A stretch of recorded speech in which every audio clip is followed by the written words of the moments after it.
Hello everybody, we have a game on our speed run. The white pieces against a 1425. That's pretty high rating. We're going to play the bishop's opening and see if we can crush him. So he plays the copycat variation. And to punish this, we're going to go queen g4. This is the one move that will try to punish this move order. He should not be copying you. So he goes g6 to remove the threat that I have with the queen and to re-threaten d5. So we're going to move our queen out of the way, and we are going to threaten checkmate in 1 so we get the turn back. He blocks checkmate in 1 with the knight, so that makes a lot of sense. But his dark squares are kind of weak over there now, and it is our turn. So what do we want to do?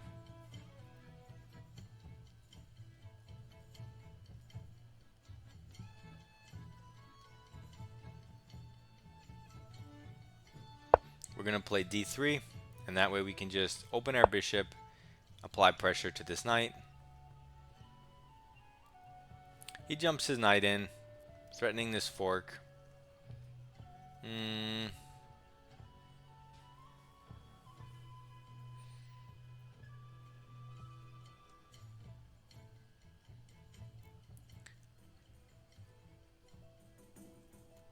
If I go queen g3, that threatens his central pawn, which is very important. So check. King d1. He takes the rook. I take the pawn with check. He drops the bishop back.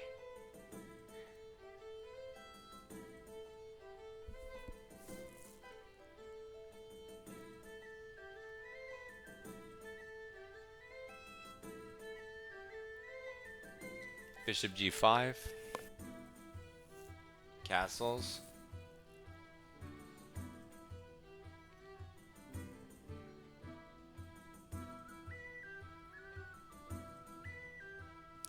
Not really like, I don't see a knockout blow, but I kind of want to do it.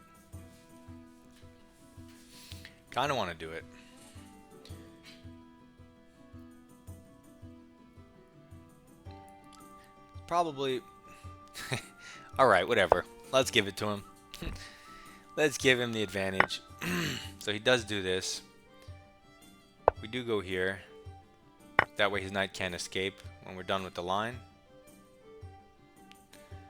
Also, I didn't consider queen e7, but that blunders the pawn at least.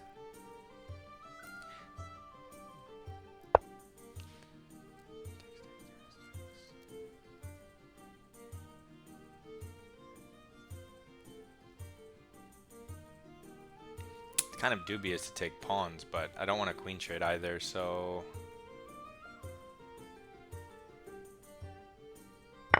So let's just take it. And let's see if we can prove that his knight doesn't belong here. Okay, so he takes a pawn back. It makes a lot of sense. Threatening our knight. Knight here, knight here. So let's get another piece in the game. Just keep developing. We want to go here. We'll try to develop with power while avoiding the queen trade. Okay, so he keeps attacking our queen.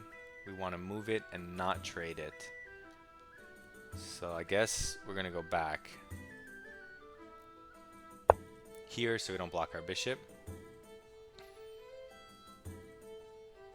And okay, he's up an entire rook. But let's see if we can put him under pressure. This move and this move applies pressure. This move coordinates here, here. So we have some stuff. And then we have a rook to get on the F file. So these are the plans. Now let's see how black operates. He keeps attacking the queen.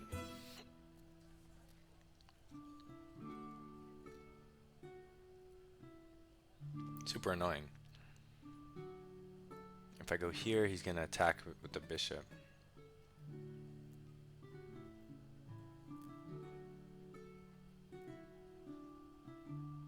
I don't think going home is bad. I mean, it's really the only non-trade square. I also don't think it's bad though, because it still has lots of lines. It was getting kicked around a lot. And I need better development with my other pieces, you know, before my queen can do much more damage. So I really want to get my pieces out. He kind of moved these around a bunch of times, but like, what are you actually doing with those pieces? Like, what did you accomplish by putting your knight on the rim? You know, he's gonna have to make a turn, and it's like, oh, my best move is to go back. It's like, what? You can't make this stuff up, dude. Okay, but now I'm not gonna move my queen back. I'm gonna develop a piece and pin it. Now I can always move my queen back. So he attacks the piece that's pinning. But now I'm going to pin hit to his rook and double attack the knight. So this is a double threat. Or no, it's just a threat. He can't. I mean, it's a double threat if you consider that it attacks the pawn, but I would never take that. So it's a threat on the knight, and he can't take the bishop. Or maybe he can take the bishop because he's up an entire rook, but I don't think it's good for him. No, it loses on the spot, actually. Takes the rook, queen blocks, then you take the knight. And so, how does he defend this knight? This doesn't work. So he does take the bishop. We do take the rook. And if he could just retreat with the queen and make it an exchange, that would be fine for him. But he loses the knight too, and that's the real problem. Because he's not evacuating this knight. So even though material's even, 17 moves, we deliberately went down a line where I would say is objectively bad. I'm sure the engine's going to tell me it's not good. But we decided we want to prove that when someone spends 1, 2, 3, 4 turns to take your rook, which isn't even playing, that we can use those 4 turns. We're trying to prove we can use 4 turns to build up an attack that's worth it. Now, sometimes you can, sometimes you can't. Let's go through the game. So we have the basic bishop's opening, and whenever they copycat you and don't put their knight here, they're unprotecting. They're leaving wide open the g4 square. This allows us to come in and create very annoying threats. And then it forces them to play weird moves like this, in which case you create serious weaknesses on the dark squares. We then further, we basically don't want it on the square anymore. We induced our weakness, and if we leave it here, he's going to play d5, which hits our bishop and our queen. So we have to kind of move it. We already provoked what we wanted, so we might as well move it with the tempo so we get the turn back. That's all that is, right? So he's going to block the mate in 1, of course. And just play d3. And then he goes for this because he wants to just provoke your queen back to d1, which is also fine. Not a big deal. I decided to go for this crazy sacrifice. Let's see how horrible it is. Okay, so -2, not the end of the world. Yeah, so of course the only move to actually play is queen d1 for equality still. But the next best move is this sacrifice, and he takes it. Now it's important to go and put your king on d1 so you don't block the bishop, and so his knight can't escape at the end of any of the lines. So king d1 is the best move. He takes your rook, and now you have to take this pawn in the center. We have queen e7, which... Wait, why does bishop e7... Oh, wait, bishop e7 gets crushed by knight d5 because the rook is pinned. I mean, the knight's pinned. Yeah. So he has to play queen e7. And wow, yeah, the only compensation right here is if you take this pawn. That's pretty funny. And black is still better, even though so far white has played all the top engine moves from that point forward. He's still completely losing with perfect play from black. Perfect play right now involves sacrificing this d pawn. to unleash the bishop, but instead he grabs a free pawn, already losing half of his advantage. What could be wrong with taking a free pawn? Doesn't this weaken the king further, right? But I play it again, top engine move, and so far we're down from -2 to -1. Go us.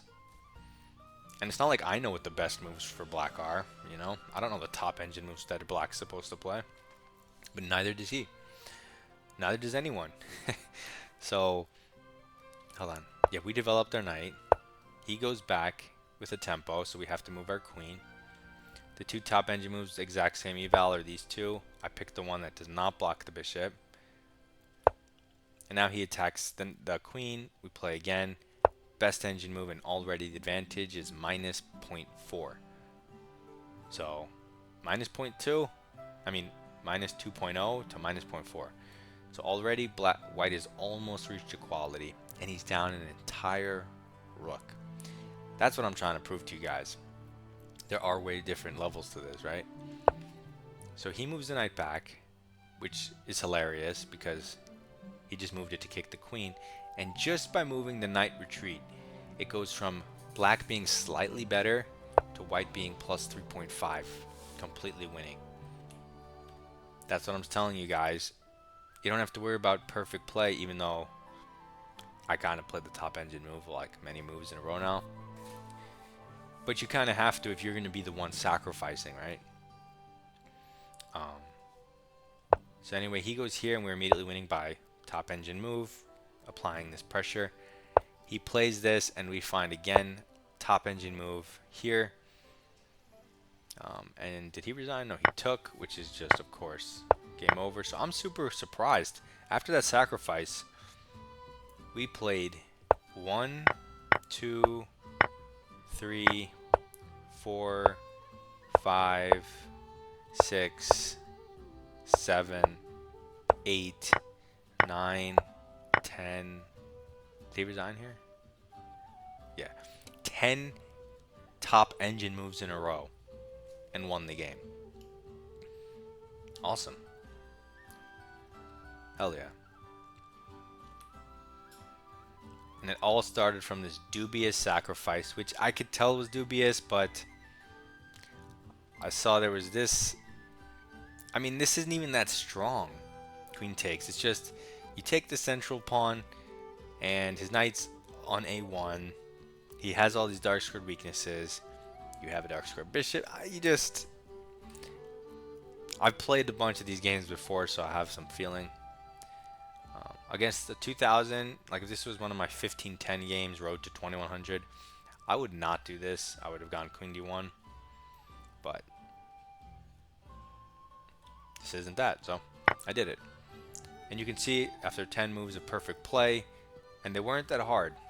I reasoned them. You can rewatch the video to see how I came up with them. 10 moves of perfect play, we just end the game. And I think it's hard to play from the black side perfect chess, so that's what we did. Hopefully you learned how to sacrifice an entire rook, because we did not take that knight back.